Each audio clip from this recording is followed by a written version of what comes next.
Hey y'all, it's Mark Boyle, Prepper Guy, and so we got to watch the RNC nominate Trump and JD Vance.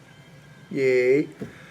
The fact that the assassination attempt failed has made life not so sorrowful as it would have been if Trump would have been shot dead. But I think the exuberance around his, let's just say, his election, because we all know he's going to win, I think it's a little too much pie in the sky, pipe dreaming. I'm glad that he won because we had the choice of dumb or dumber when it comes to economic policies. Trump definitely loves America, and he is standing in between us and the deep state, and that was obvious because they tried to shoot his ass. But we still didn't have much of a choice. When it comes to the economy, which is what is paramount right now with our way of life, phone calls aren't going to help. You know, Trump said he ended wars in his first presidency by a phone call. That's great. That time has passed. There's too much blood involved in these conflicts now. You know, it's not like Putin can tell his people, it's like, hey, Trump's back in, the prodigal son has returned, whatever. We're going to give Zelensky and everything back, and Trump's going to give us our $600 billion back. And the damage from those decisions Biden made has been done. And I don't think Trump can create peace out of that unless there's a real, peace talks. Because Biden's position isn't like it was, 2+ years ago when he said, just say you're going to be neutral, honor America's commitment, not 1 inch closer to Russia as far as NATO's concerned, and, sign on to the Minsk agreements and all that, and we won't invade.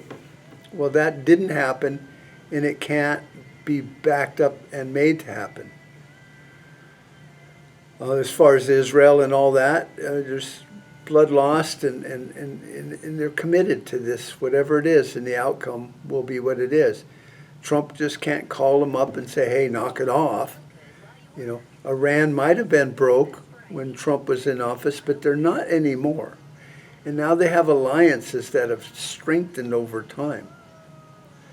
North Korea, yeah, I'm sure Kim appreciates Trump and would like to talk to him again. But that pen-pal relationship is changed because now Kim has a real friend in Russia and China. And when he sees what he can do for his people as far as making money goes and not buying into the hegemonic bullshit that we've been feeding him for years, he actually wept that opportunity would now be open to him and his people. So things have changed. Trump said that he will end inflation. Well, you can't do that if you're going to continue to print money. We're going to be energy independent. That's great, but commodities are still going up in prices because our dollar is being devalued. And our dollar is being devalued from the printing of money, which causes inflation. So these are conflicting promises that really can't happen unless somebody really, really takes the bull by the horns.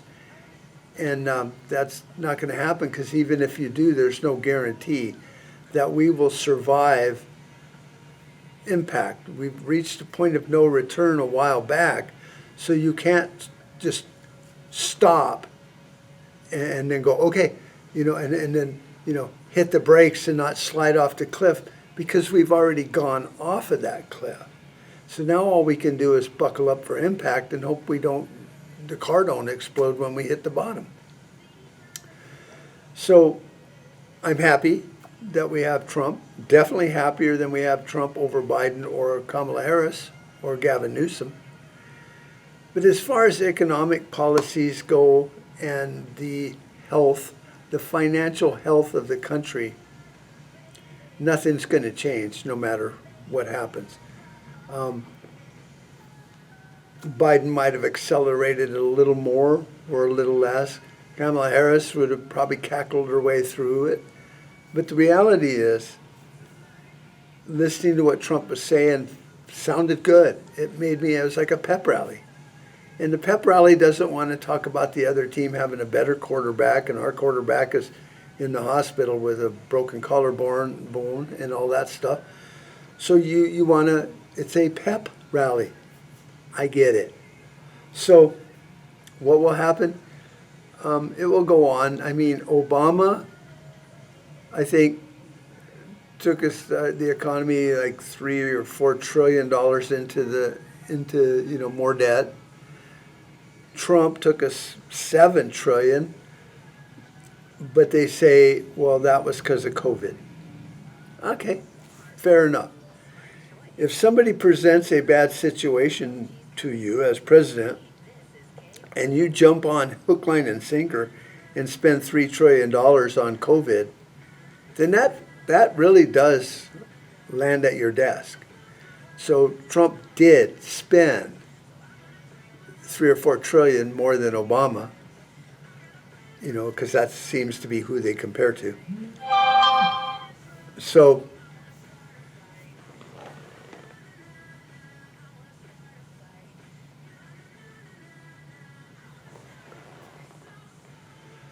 if they're going to compare to Obama's presidency, yeah, he spent a lot of money.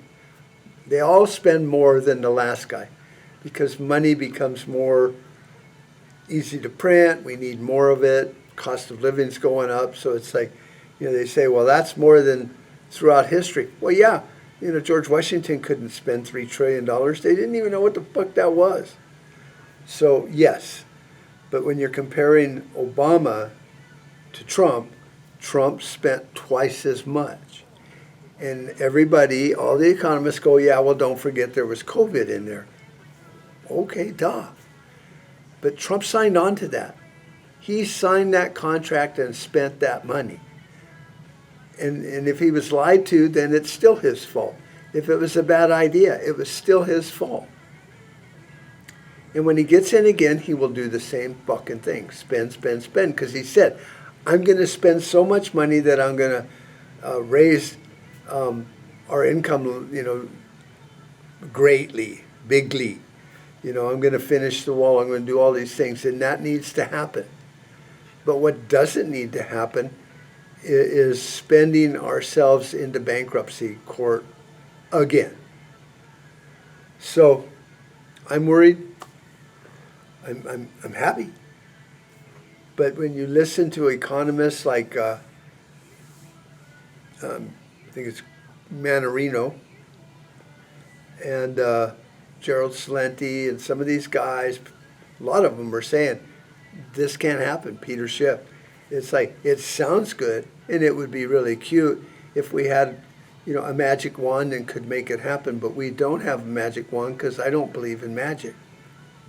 So it's going to continue on this path of destruction. And whether it goes faster or slower, I don't know. But listening to Trump's pep rally, it seems like he's going to put the pedal to the metal on things that we really should not be doing. And we shall see. Because, like I say, it was a pep rally. But during the first, second, third, and fourth quarter, we'll know what really happens. And as typical Americans, we get no say in the fucking play of the game, so we'll just have to see.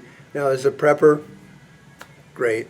Be prepared, get ready, have your shit in order, have your beans, Band-Aids, and bullets, or whatever you want to call it. But it's just not going to get better overnight. It worked with Trump for a while when he was spending all that money, and yes, when Daddy Warbucks is just throwing money at everybody in the family, then the whole family get quite rich. But I just don't see this continuing. I mean, eventually things come to an end, and when they do, they end badly. That's why they came to an end. So we shall see. So I'm going to now be happy that we have a president. It's all picked, and we're going that direction. Everything sounds awesome. I can smile again for a while, and I'm going to go back to DIY videos and kind of prepping and stuff like that. I got my other projects in the mix moving forward, and so my next videos will be on that, and we shall see what happens. And I hope I'm wrong, being a pessimist and a cynic, but in the long run, I'm usually right, and so are most people that look at reality and go, it's gonna fucking rain. Can't you see all the clouds? There's storm clouds. It's thunder. It's raining at my neighbor's house. It's moving this way. It's gonna rain. And so most of the time the cynics and the pessimists are right. And just because you're paranoid doesn't mean you don't have enemies. And America has a lot of enemies. BRICS is not going to slow down. They're not going to slow their roll. Nothing's going to change on the world stage because Trump threw the gauntlet out there and said, we're going to do it this way. And once again, that's like our way or the highway, which is a big indicator that the hegemony is just going to continue on in a different name. So we shall see. I'll talk to you guys all later.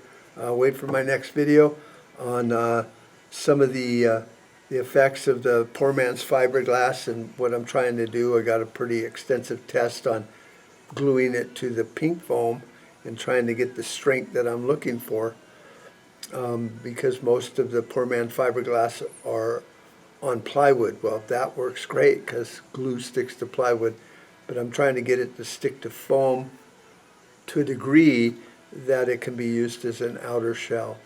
So we shall see about that. If you like this video or any of my other ones, share them, subscribe to the YouTube channel, DIY Prepper Guy, and we'll talk to you later on. Have a great weekend. It is Friday, the 19th. Monday is the 22nd, my birthday. So I'll be the big 7-0. Fuck. Bye.